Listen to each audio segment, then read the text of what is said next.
그동안 국민들에게 사기친 것이 돼버리잖아요. 연봉 70억 필요 없다. 삼권 분립을 위협하는 거잖아요. 본인이 그런 범죄들이 지난길이가 저질러라 했습니까? 지가 저지른 범죄 때문에 지금 대한민국의 민주주의와 사법부 모든 걸 뭉개뜨리고 이재명은 간첩죄에다가 공직선거 위반에다가 배임죄 위반에다가 죽는 안이 있더라도 윤석열 대통령 내가 같이 죽을란다. 내란이 아닌데 어떻게 내란이 되냐고. 비상계엄 내란이 아니라는 것은 싫고 좋음이 아니고 옳고 그름에 관한 문제이기 때문에 그렇습니다.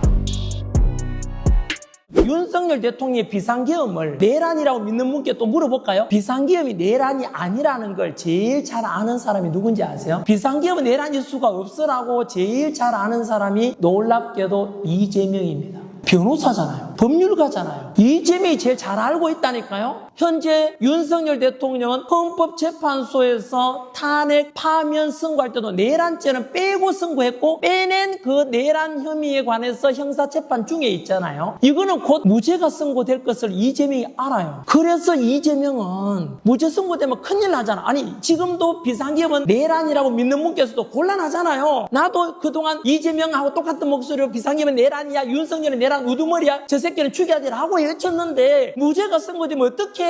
그동안 국민들에게 사기친 것이 돼버리잖아요. 어떡하지? 그래서 이재명 정권 탄생된 직후에 만들어진 게 내란 특검을 만들었어요. 연봉 70억 필요 없다. 이대로 가면 대한민국은 폭망입니다. 70년대로 돌아간다는 사람들도 많습니다. 우리나라 수준이 40년 만에 이룩한 민주주의도 다 망가질 것이다. 그래서 저는 그런 망가진 대한민국을 바라보면서 죽음 앞에 이르렀을 때 너무 후회스럽다. 너무 내 인생에 비겁했다. 그때 내가 목소리 낼 수 있었지 않냐. 그런데 내가 침묵했지 않냐. 그러면 제 인생을 돌아볼 때 너무나 비겁한 삶이 되어서 후회할 것 같아서 최소한 그런 후회되는 삶을 살고 싶지 않았습니다. 그래서 떳떳하게 목소리 낼 수 있고 떳떳하게 진실을 전할 수 있고, 그래서 이런 불의가 횡행하고 민주주의가 망가지고 한미동맹 깨어지고 경제가 망가지고 제2의 베네수엘라, 제2의 홍콩으로 전락하는 이 대한민국, 우리 부모님께 희생하신 덕분에 지금의 대한민국을 살게 됐고, 그리고 우리 이승만 대통령이 한미동맹 지켰고 박정희 대통령이 산업화 이루어낸 대한민국을 지금 이재명이라는 사람이 나타나서 모든 걸 망가뜨리려고 하는데 그것을 저는 알고 있습니다. 이것에 대해서 침묵하는 것은 비겁한 일이다 해서 저는 목소리를 낼 수밖에 없었고, 그래서 저는 제가 할 수 있는 한 돈보다도 제 양심을 지키고 싶었습니다. 내란 특별재판부를 만든다는 것은 사법부에 대한 간섭이고 삼권 분립을 위협하는 거잖아요. 결국은 만듭니다. 두고 보시면 압니다. 왜냐하면요, 내란 특별재판부를 만드는 이유는 뭘까요? 아까 무죄 선고되면 안 되니까 아예 재판 자체를 내란 특별재판 만들어서 이재명 말 잘 듣는 판사 꽂아가지고 윤석열의 비상계엄은 내란이다 땅땅땅 선고까지 해버리려고 하는 거예요. 그리고 그 법안 만들었는데 무슨 내용인지 아세요? 이렇게 해서 선고된 윤석열에 대해서는 사면이 불가하다, 감형이 불가하다라고 되어 있어요. 이 말은 무조건 죽여야만 된다는 뜻입니다. 죽어야만 되고, 실제로 윤석열 대통령이 지난 여름철에 그 1인 독방에 갇혀서 구치소에서 10kg에서 몸무게 빠진 거 보셨죠? 인권 유린 당하고 있잖아. 그 40도 넘는 더위에 에어컨도 없는 바닥에 그 자존심 상하고 모욕감을 주려고 자꾸 드러내고 재판받으러 와라 가라 괴롭히가 결국은 죽이려고 하는 거예요. 여러분이 이재명이라면 어떻게 해야 되겠어요? 내가 받고 있는 5개 재판 무력화시키고 무죄를 선고해야 되겠죠. 무죄 선고하려면 3심 대법관들을 내 편 만들면 되잖아요. 그렇지 않습니까? 본인의 저지른 범죄, 이재명은 본인과 싸우고 있는 거예요. 지금 이렇게 대통령 될 줄 알았으면 그렇게 막대먹게 살면 안 되잖아요. 본인이 그런 범죄들이 지난길이가 저질러라 했습니까? 지가 저지른 범죄 때문에 지금 대한민국의 민주주의와 사법부 모든 걸 뭉개뜨리고 있는 이 현실에 대해서 이재명 지지했던 분들도 양심에 손을 얹고 답변해 보시라고. 이 모습은 아니잖아요. 과거에 민주화운동 했던 분들 이거는 아니잖아요. 종교 탄압, 언론 통제, 사법부 무력화, 정적 제거, 이런 것을 저는 전 국민들께, 저와 정치 성향이 반대편인 사람들께도 이 진실을 저는 알리고자 하는 것입니다. 이재명에 대해서 알고 판단해라. 그래도 이재명 좋아하고 싫어하는 것은 저는 존중합니다. 그런 취향이니까. 하지만 옳지 않은 것을 옳다라고 말하는 것은 당신도 악의 편으로 가는 거고 양심을 속이는 것 아니냐 이겁니다. 범죄 혐의에 대해서 판사가 땅땅땅 선고를 하기 전까지는 무죄 추정의 원칙이 있어요. 따라서 여러분, 윤석열 대통령의 비상계엄 선포와 내란 혐의는 현재 형사재판 중에 있지만 아직 1심도 선고되지 않았잖아요. 그러면 내란이라고 하면 돼요, 안 돼요? 안 되잖아요. 그래도 내란이야 라고 하고 싶은 분께 또 뭐 여쭤보고 싶어요. 그러면 이재명은 정과 사범 빼고도 현재 5개 재판을 받고 있거든요. 공직선거법 위반, 대장동 사건, 백현동 사건, 성남FC 사건, 대북 송금 사건. 이재명도 그러면 빨갱이고 간첩이네? 왜? 북한에다가 돈 100억을 갖다 줬고, 부지사 이화영은 지금 7년 8개월 확정 선고 받고 감옥에 있으니까 도지사는 더했으면 더했지 약하지는 안 할 거 아닙니까? 그러면은 이재명도 마찬가지로 윤석열 대통령 똑같은 기준으로 평가한다면 이재명은 간첩죄에다가 공직선거 위반에다가 배임죄 위반에다가 범죄가 이만큼 내니까 이재명도 그러면 그렇게 불러야 되는데 우리가 그렇게 부르지는 않잖아요. 앞으로 살아온 날들보다 살아갈 날이 더 많은 미래 세대들에게 진실을 알려주고 올바르게 판단하고 북한 인민들이 북한 공산당한테 세뇌돼서 잘못 판단하게 되는 그런 과오를 우리가 저질러서는 안 되고 더 나은 대한민국을 물려줘야 되고 그런 것이 우리 기성세대의 책무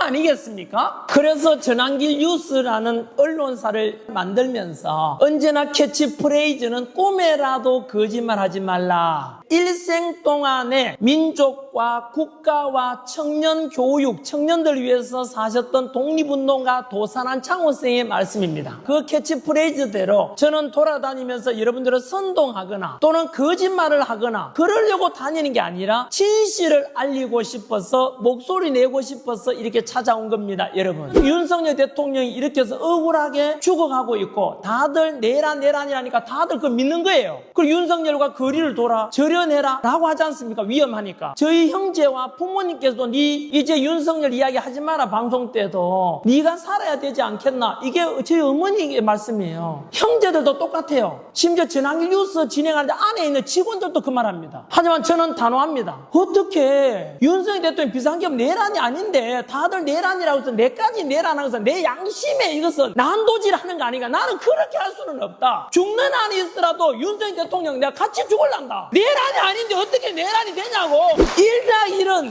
6이다 8이다 그 목소리가 크다고 해서 1+1이 6이 되거나 7이 되거나 8이 될 수는 없는 거예요. 1+1은 2인 거예요. 저는 아주 단순해요. 머리가 그렇게 좋은 사람도 아니에요. 다만 제 양심을 지키고 싶다는 뜻입니다. 이런 상태에서 내한테 불리하다고 해도 윤석열 대통령 거리 두고 저는요 윤석열 대통령 생각하면 눈물 납니다. 비상기업 내란이 아니라는 것에 대해서는 이제 동의하실 것이고 아마 제 반대편의 사람도 인정하기 싫지만은 그것을 인정할 수밖에 없을 겁니다. 당신이 양심이라는 저울 위에 달아보았다면 그렇게 올 거라고 믿어요. 전환기를 실해도 돼요. 윤석열을 실해도 되지만은 비상기업 내란이 아니라는 것을 싫고 좋음이 아니고 옳고 그름에 관한 문제이기 때문에 그렇습니다. 윤석열 대통령이 비상기업을 선포하지 않았더라면 임기 다 채우고 연금 받아먹고 살겠죠. 노후도 저렇게 행복하게 보낼 수 있지 않겠습니까? 그런데 저는 그것을 마다하고 비상기업을 선포했던 것도 희생을 선택했고 윤석열 대통령이 대통령 출마할 때 출마 선언하는 것도 들어보시면은 검찰총장까지 하면서 범죄자 때려잡고 내부 사실 다 보니까 이 대한민국은 위험하다고 생각해서 희생을 선택한다 그랬어요. 대통령 하는 것이요 권력 한 자리 차지하고자 하는 사람이 있잖아요. 대통령 병에 걸려가지고 뭐 떠오르는 사람 있죠? 반면에 윤석열 대통령 원래 대통령 나오지 않으려고 했다니까요. 담화문에 나와 있어요. 희생을 선택했거든요. 비상기업도 권력 연장을 위해서 했나요? 이재명은 뭐라 했는지 아세요? 윤석열이 비상기업 선포해서 장기 집권하려고 했다라고 해요. 아니 선동 그렇게 하면 안 되죠. 희생을 선택한 거 아닙니까?